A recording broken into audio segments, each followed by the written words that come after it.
바뀐다고 하는 신호를 우리가 볼 수 있는 게 결국 1호가 최상병 특검 문제가 아닐까 싶어요. 근데 그 부분에 대해서 대통령의 시각이 전혀 지금 바뀌지 않고 있는 것이고, 그리고 최상병 특검이 왜 필요한지 관련 기사들이 계속 쏟아져 나오고 있어요. 오늘도 경향신문 일면에서 관련 보도를 했더라고요. 일면 한번 보여주시겠어요? 대통령실 최상병 사건 초기부터 수사 방향 챙겼다. 이거 일면 머리에다 올렸어요. 그렇죠. 이 기사는 대통령실이 초기부터 수사 방향을 챙겼다라는 게 무슨 얘기냐. 그러니까 당시에 최상병 사망 사건 뒤에 해병대 수사단이 이 수사를 시작을 하지 않습니까? 그 당시에 해병대 수사단이 수사 계획서를 작성을 하고 이 수사 계획서는 수사 현황, 수사 중점, 수사 진행 사항, 수사 예정 사항 등이 다 담긴 문서인데 이 문서를 국가안보실이 이 최상병 사망 사건 이틀 뒤에 이 문서를 보고를 받았다라는 겁니다. 네. 그래서 경향신문은 이렇게 수사단의 수사 방향을 사건 초기부터 면밀하게 대통령실이 챙겼는데 지금 해병대 수사단의 수사권이 없다는 이유로 외화보역을 반박하는 것은 모순이다라는 지적이 나온다라는 게 이 기사 핵심이에요. 좀 더 자세히 설명드리면 이 보고서 문건의 제목이 해병대 일병 익사사건 수사계획서인데 이 문건은 대통령실 국가안보실에 파견돼 있던 김형래 대령이라는 사람이 해병대 대령이죠. 그렇죠. 해병대 수사단으로부터 받은 거거든요. 예. 국가안보실에 있는 대령이. 예. 그런데 이 문건에는 계속해서 수사라는 단어가 반복적으로 등장하고 앞서 말씀드렸다시피 수사 현황, 수사 중점, 수사 진행사항, 수사 예정사항 항목별로 구체적인 내용이 적혀 있다는 겁니다. 경향신문 입수해가지고 보도를 한 거예요. 네. 수사 중점 항목에는 사고 현장 안전대책 및 조치사항 점검, 제대별 지휘관의 위험 예지 판단 등 지휘 활동 여부 확인이라고 돼 있고 사망사건 원인 범죄 가로 열고 업무상 과실치사 가로 닫고 성립 여부 검토 이렇게 돼 있어서 그 당시에 이 사단장, 여단장 등의 지휘부의 지휘 활동이 적절했는지 뿐만 아니라 당시 행위가 업무상 과실치사 범죄에 해당하는지 이런 걸 다 주요 쟁점으로 보겠다라는 게 네. 이미 이 보고서에 포함이 돼 있다라는 겁니다. 그리고 여기에 대해서 뭐 예를 들면 사건 관계자 등의 어떤 조사를 할 것이다. 그리고 관계자 대상으로 업무상 주의 의무 및 과실에 인과관계가 있는지를 검토할 것이다. 이런 게 다 돼 있어서 네. 이 지금 논란이 되고 있는 당시에 이제 뭐 이 사단장을 지낸 사람이라든가 뭐 옆에 여단장이라든가 이 지휘부에 얼마나 책임이 있는지를 이미 이 수사 계획서에 다 적어놨다. 그것을 수사할 예정이라는 거를. 그럼 이렇게 되는 거잖아요. 해병대 최상병이 사망한 게 작년 7월 19일. 근데 지금 국가안보실에 파견돼 있는 해병대에서 파견한 그러니까 해병대 대령이 그러니까 그 해병대 수사단에 이렇게 해서 수사 계획을 보고해라라고 얘기해서 보고한 게 7월 21일. 그때부터 해병대가 수사단이 움직이기 시작한 거니까 그러니까 수사 계획을 미리 다 보고를 받았다. 그 보고 문건에 수사 계획서라고 하는 내용인데 거기에는 내용들이 전부 다 수사 앞으로 이제 해병대가 수사한다는 내용들로 채워져 있더라. 그렇게 그렇죠. 되는 거잖아요. 그리고 심지어 사망사건 원인 범죄 관련 민간 경찰 괄호 열고 경북 경찰청 공조 수사 및 이관 검토 군사경찰 수사 결과 유가적 설명 이런 문구도 적혀 있더라는 거예요. 그러니까 이런 내용을 다 사전에 대통령실에 보고를 했는데 대통령실은 법 논리를 들어서 애초에 해병대 수사단은 수사권이 없기 때문에 네. 그것에 대해서 우리가 이러쿵저러쿵 얘기를 한 게 수사 외압이 아니다. 이런 얘기를 하고 있다 지금. 그게 네. 모순이다. 이게 일면 기사예요. 그럼 3면으로도 기사가 이제 펼쳐가지고 들어갔는데요. 3면도 보여주십시오. 저렇게 돼 있는 거예요. 수사와 무관한 국가안보실이 해병대에 직접 자료 요구 이례적 이렇게 돼 있어요. 일면 기사를 쭉 내용을 들으시면은 어떤 네. 느낌이 드실 거냐면 근데 해병대 수사단은 왜 이런 문건을 굳이 작성해서 대통령실에 보고한 거지? 원래 그런 건가? 이런 생각하실 수가 있는데 네. 이 기사는 뭐냐면 대통령실이 먼저 이 자료를 요구했다는 거예요. 네. 안보 정책을 담당하는 데가 국가안보실인데 그렇죠. 근데 국방부를 통하지도 않고 해병대 수사단에 이렇게 직접 수사 관련 자료를 요청한 거는 이례적이고 부적절하다라는 게 이 기사의 핵심 내용입니다. 그러니까 그 해병대 대령이 7월 28일부터 30일 사이에도 최상병 사건 수사 결과 자료를 여러 차례 요구를 했다고 하는데 해병대 수사단에서는 이거 보고할 의무도 없을 뿐더러 이렇게 해버리면 나중에 문제가 생길 수 있으니까 부적절하다 이렇게 판단하고 대신 언론 브리핑 자료를 보내주기도 했다. 이런 내용 기사 뒷부분에 나오잖아요. 그게 이제 이게 핵심적인 내용일 것 같아요. 수사 계획서의 경우에는 애초에 대통령실에 보고하는 문서 양식도 없어서 새로 만들어서 보고를 했다. 그 얘기는 전례가 없는 그렇죠. 일이었다는 거잖아요. 아주 이례적인 일이었다는 거고 네. 그다음에 말씀하신 부분은 수사 결과에 대해서 이 수사 결과 자료를 이 김 대령이라는 사람이 계속해서 수사단에 요구를 해서 앞서 이제 보고한 건 수사 계획서인 거고 네. 수사 결과에 대해서 계속 요구를 했는데 이 해병대 수사단에서는 이 수사 결과 보고서 제출은 부적절하다고 봐서 언론 브리핑 자료를 김 대령한테 대신 보냈다는 거예요. 근데 이 김 대령이 이걸 받은 다음에 이메일로 수고한다. 절대 이쪽에 전달했다는 얘기를 하면 안 된다. 이렇게 회신을 했다.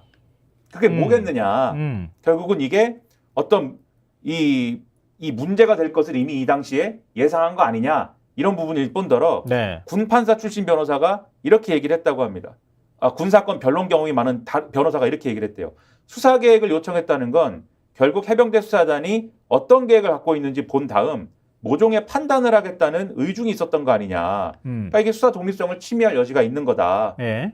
그러니까 좀 더 확대 해석하면 애초에 해병대 수사단이 이 사건 직후부터 어떻게 어떤 수사를 할 건지를 대통령실이 파악한 다음에 그것이 자신들이 원하는 바가 아닐 경우에 개입하거나 외압을 행사하거나 이렇게 해가지고 사건 내용을 비틀어버리려고 한 거 아니냐 애초부터 그런 의심을 갖게 만드는 대목인 거죠.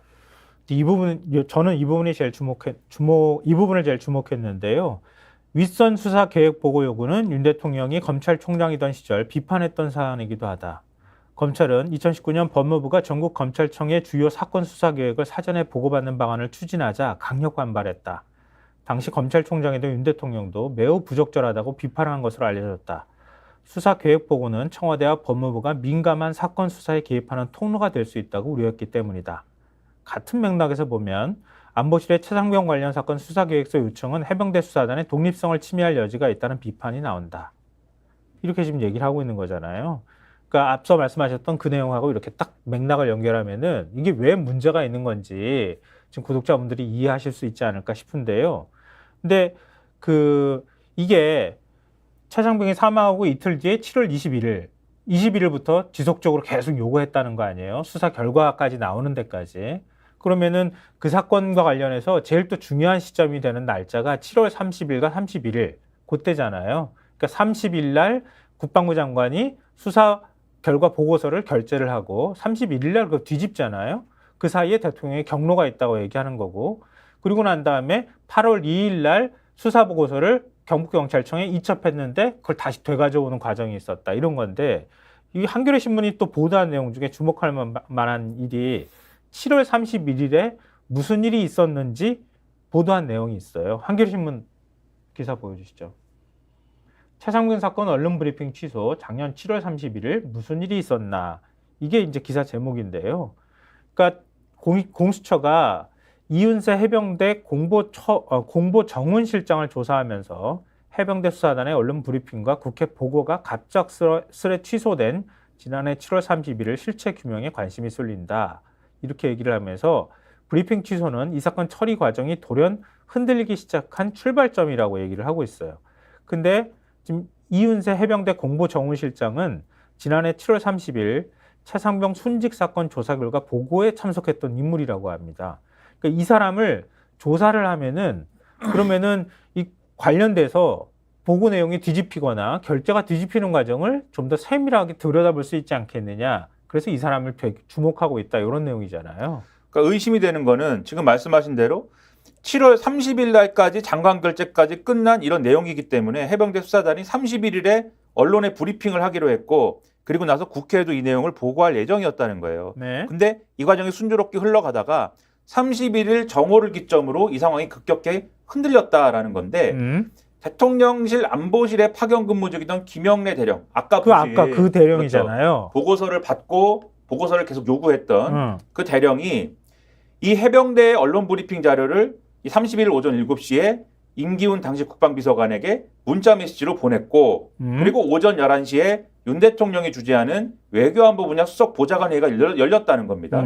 그리고 11시 45분에 이종섭 장관이 대통령실에서 걸려온 유선 전화를 받았고 오전 11시 57분이 돼서 이종섭 장관은 박진희 당시 국방부 장관 군사보좌관 전화기로 김계환 해병대 사령관에게 전화를 걸었다는 거예요. 그리고 이게 결국 낮 12시쯤에 김계환 사령관이 앞서 말씀하신 이윤세 이 실장에게 전화가 가는 상황으로 이어진 거 아니냐, 한겨레 이렇게 보는 건데, 왜냐하면 이 전화가 국방부 장관 지시니까 언론 브리핑과 국회 보고를 취소하라는 지시였기 때문인 거죠. 그러면 요 시간 관계를 쭉 맞춰보면 해병대 수사단이 이게 결재까지 다 끝났고 이제 경찰이 이첩하면 되니까 이러한 내용을 언론 브리핑 통해서 밝혀야겠다라고 이제 계획을 세우고 오전에 그 브리핑 자료를 아까 누굽니까? 김영래 대령한테 보내주고 김영래 대령은 이거를 이 대통령실 비서관에게 보내주고 그런 이후에 대통령실에서 회의가 열리고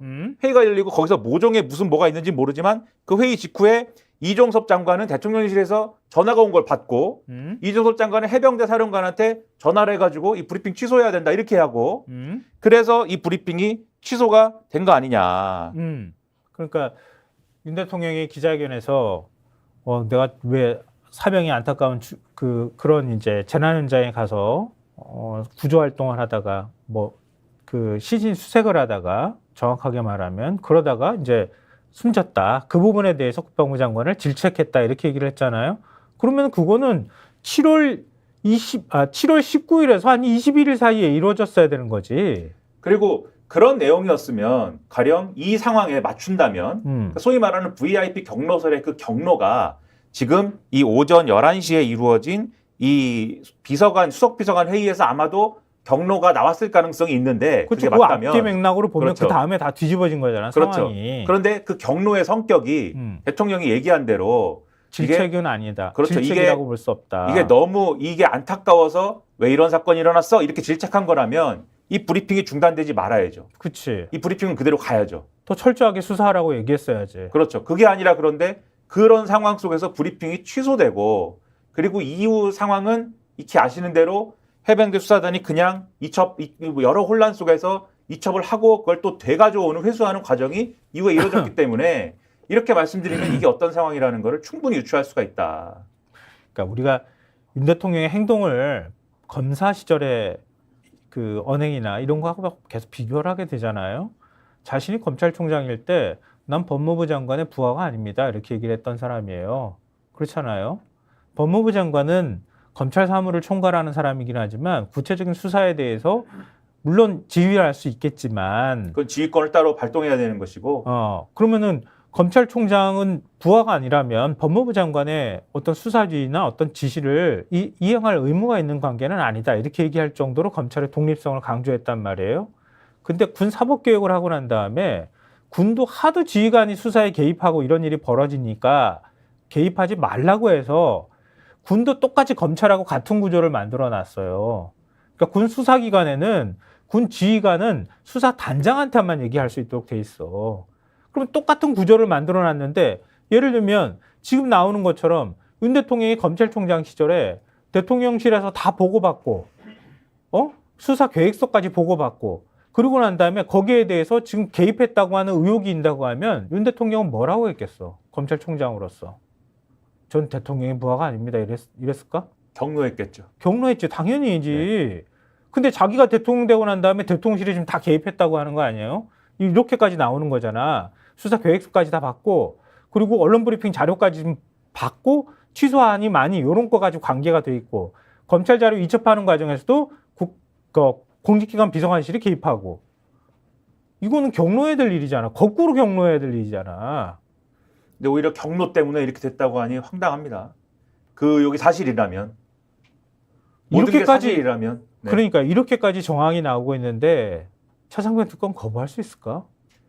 그렇게 의문을 가지는데 거부하는 게 맞을까? 과연 역대 정부에 이 정도까지 얘기가 나왔는데 특검을 거부한 사례가 있을까? 이런 의문이 꼬리에 꼬리를 물지만 그래놓고 수사 결과 지켜보자고 지금 얘기하잖아요. 근데 동아일보가 거부권이 언제 거부권을 행사할 가능성이 있는지 관련 기사를 썼습니다. 동아일보 보여주십시오. 자, 윤 최상병 특검 21일 거부권 가능성 대통령실 서두를 일 아니다 이렇게 지금 얘기를 하고 있다는 거예요. 서두르지 않아서 21일 날 행사할 수 있다. 그러니까 국무회의 일정이 잡히는 게 날짜가 남은 게 14일과 21일밖에 없다는 거잖아요. 그렇죠. 스픽스는 말하는 언론입니다. 대세는 유튜브, 그중에서 스픽스. 좋아요, 댓글, 구독, 알림 설정. 여러분이 저희를 사랑해 주시고 우리가 여러분을 사랑하는 4가지 방법입니다.